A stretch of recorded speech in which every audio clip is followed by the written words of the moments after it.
wabarakatuh.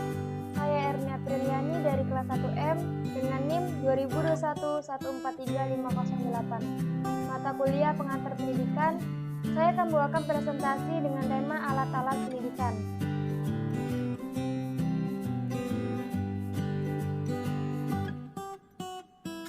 Baiklah, ada beberapa yang akan saya bahas. Yang pertama yaitu pengertian alat pendidikan.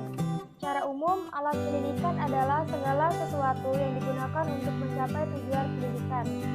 Menurut Sutari Imam Barnadib, dalam bukunya Hari Nur Ali mengemukakan bahwa alat pendidikan adalah suatu tindakan atau perbuatan atau situasi atau benda yang dengan sengaja diadakan untuk mencapai sebuah tujuan pendidikan.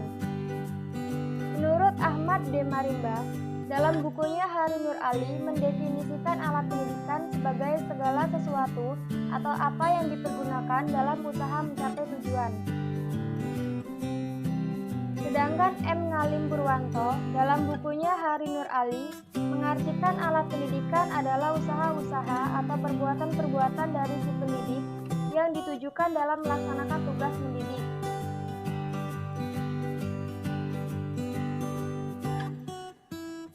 Kedua yaitu macam-macam alat pendidikan.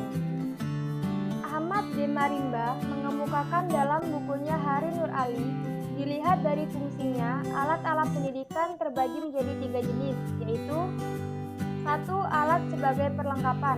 Keberadaan alat ini tidak mutlak, artinya tanpa perlengkapan ini pun tujuan masih bisa tercapai.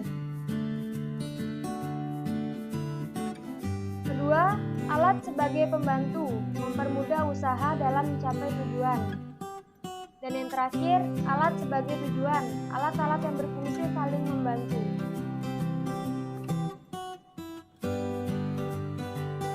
Abdurrahman Al-Nahlawi dalam bukunya Hari Nur Ali membagi alat-alat pendidikan menjadi 2 macam, yaitu alat-alat material dan alat-alat non-material. Yang pertama, alat-alat material. Alat material adalah alat yang di sana manusia mempunyai pengaruh maknawi terhadap pendidikan. 1. Gedung sekolah. Keadaan fisik sekolah seringkali menjadi perhatian dan bahan pertimbangan pelajar yang hendak memasuki sekolah. Dan juga keadaan gedung sekolah berpengaruh terhadap suasana belajar mengajar. Kedua, perpustakaan. Perpustakaan merupakan perwujudan kepedulian manusia terhadap kepentingan pengetahuan dan membaca. Dan yang terakhir, alat peraga. Alat peraga disebut media instruksional. Ialah alat-alat pengajaran yang berfungsi ataupun memberikan gambaran yang konkret tentang hal-hal yang diajarkan. Adapun fungsi alat peraga antara lain 1. Membantu dan mempermudah para guru dalam mencapai tujuan khusus instruksional secara efektif dan efisien. 2. Mempermudah para mahasiswa menangkap materi pelajaran, memperkaya pengalaman belajar, serta membantu memperluas cakrawala pengetahuan mereka. Dan yang ketiga, menstimulasi pengembangan pribadi serta profesi para guru dalam usahanya mempertinggi mutu pelajaran di sekolah. Sedangkan alat-alat non-materialnya adalah 1. Pendidikan melalui teladan, 2. Pendidikan melalui nasihat, 3. Pendidikan melalui hukuman, 4. Pendidikan melalui cerita, 5. Pendidikan melalui kebiasaan, 6. Menyalurkan kekuatan, 7. Mengisi kekosongan, dan 8. Pendidikan melalui peristiwa-peristiwa.